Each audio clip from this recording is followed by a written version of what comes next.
Yeah, I will reach 4,000 hours before the end of the calendar year, and here's how I plan to do it. Hi, if you're new here, my name is Joy, and I am a sewist. I primarily, my channel is dedicated to beginner sewists, and I am not in a niche area where you would say that people tend to go viral. In other words, I primarily cater to a very niche audience. I'm not a lifestyle person. I don't do talking head videos. I don't do dancing videos. I don't do story or news videos or yapping videos. I primarily talk about sewing and sharing my love and experience for sewing.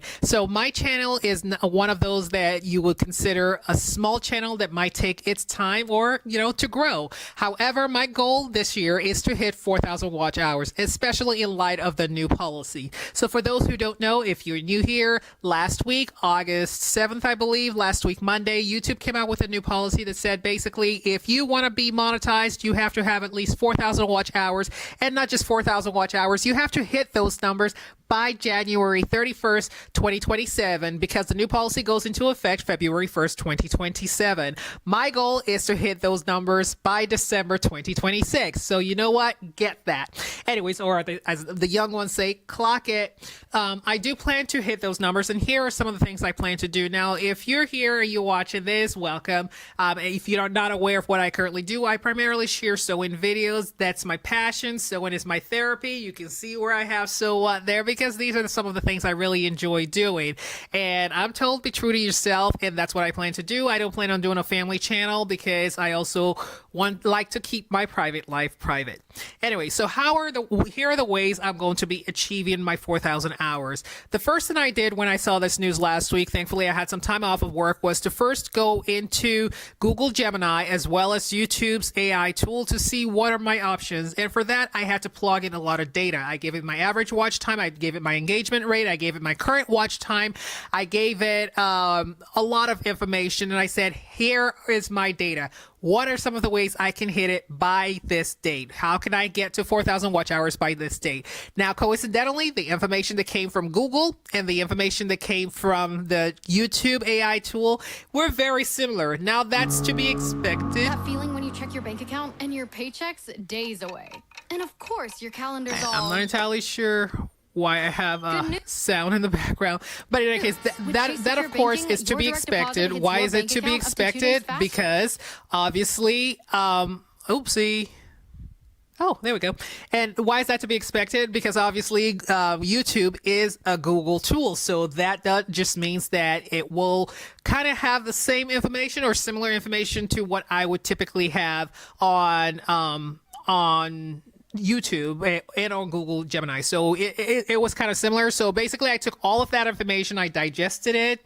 It was a lot of reading, but I was not discouraged because I do have a goal, and when I am determined, I will work towards those goals.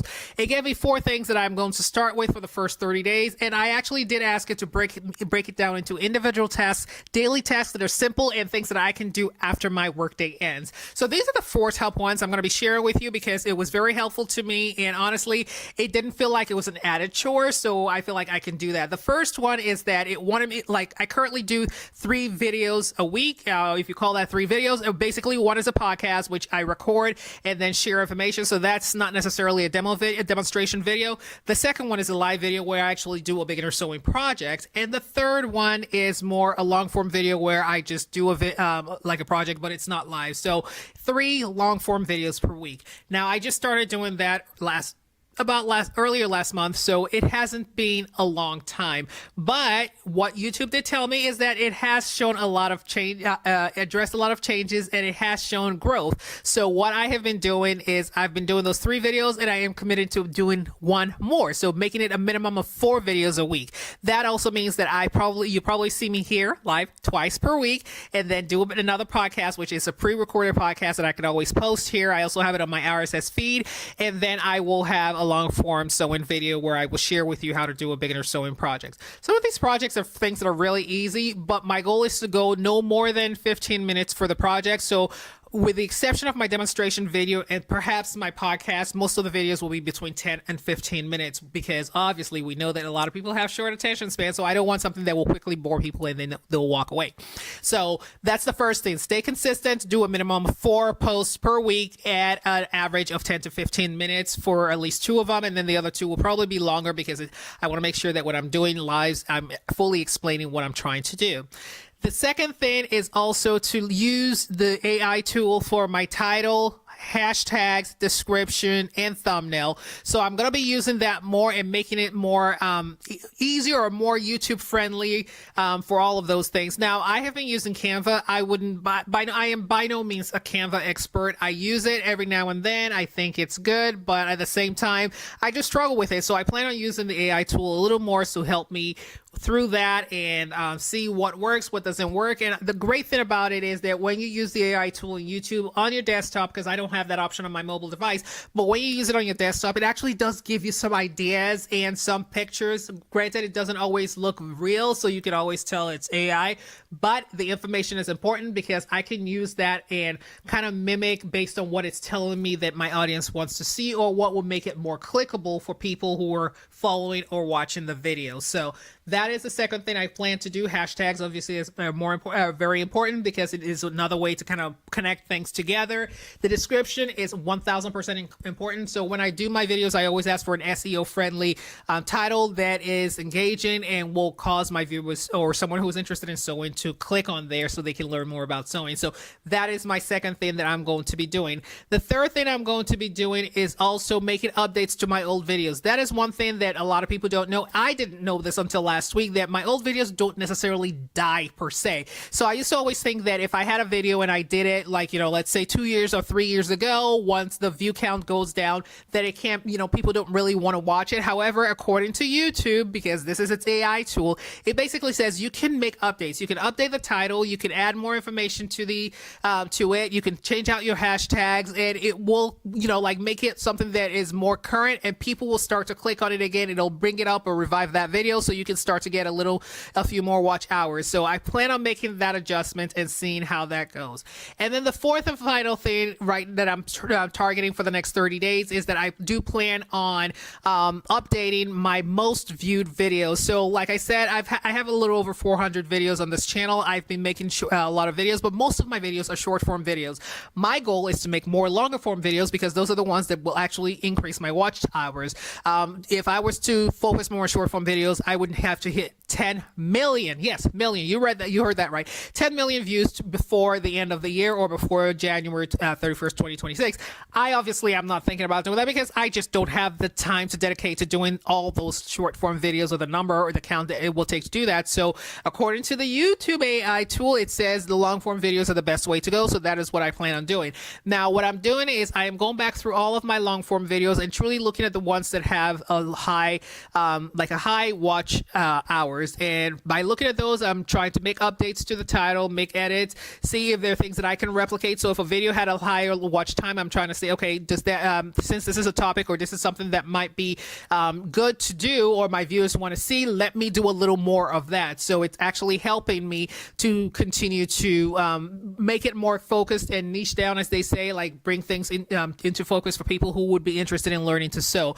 When I do beginner sewing videos, I want to make sure that these are videos that people will actually watch or that they're videos that add value. So I don't just want to throw out anything. And for me, I am actually an introvert, like an introvert. So doing these videos, like sometimes I feel like I'm talking too much, but at the same time, I know that people want to see and understand how to do it. I remember when I was first learning to sew, and I've been sewing for decades now.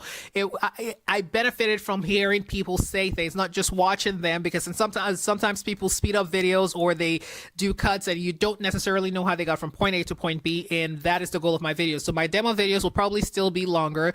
They'll probably be about a half hour longer, but they will provide the value that my audience wants to see. So those are the 4 ways I do plan on continue to make change. Now, I have milestones that I want to hit, and according to YouTube, your first real big milestone is actually having 500 followers, which I hit that a while ago. The next one is hitting 10,000 followers and having 3,000 watch hours. Now, my goal for that one is to hit that number between the early November and late November. And obviously, I'm hoping that the analytics and the information I get from that will help me continue to grow and make adjustments to hit the 4,000 hours by the end of the year. I do plan on doing an evaluation point every end of the month, so I will reevaluate at the end of this month. Even though it's the 20th, I did start making changes last week. So I started making changes last week. So I feel like some of these changes are already things that are already in place. So I don't necessarily. I feel like I had 3 weeks this month to make some adjustments. So I do. I'll take advantage of those 3 weeks and use that as an opportunity to course correct if I need to, or keep the course, stay the course if I need to do that. And then I'll do another evaluation in September, do another one in October, and hopefully by October I will really be seeing the changes or adjustments. So those are the 4 things I plan on doing, and I know I'm going to hit those 4,000 hours. I am someone who, once I make a determination to do something, I really do work towards getting them done. So this is one that I will not cower to the challenge, if that's a say. But anyways, in any case, if you've been watching this, thank you so much. Be sure to click on the playlist in the description and watch some of my videos. If you're interested in sewing, or someone who's interested in sewing, please be sure to share this with them. Sewing is not just something that is that's good to know. It's a form of therapy. It helps a lot of people. And even if you're not sewing something for yourself, you can sew something as a gift, or you can sew something to sell, or you can sew something for your house. So there's so many ways and so many reasons to learn to sew. So if you're interested, or if that sounds like something you would like to do, or you just want to listen to me come along on this journey with me, hit that plus button and continue watching some of my videos. Thanks.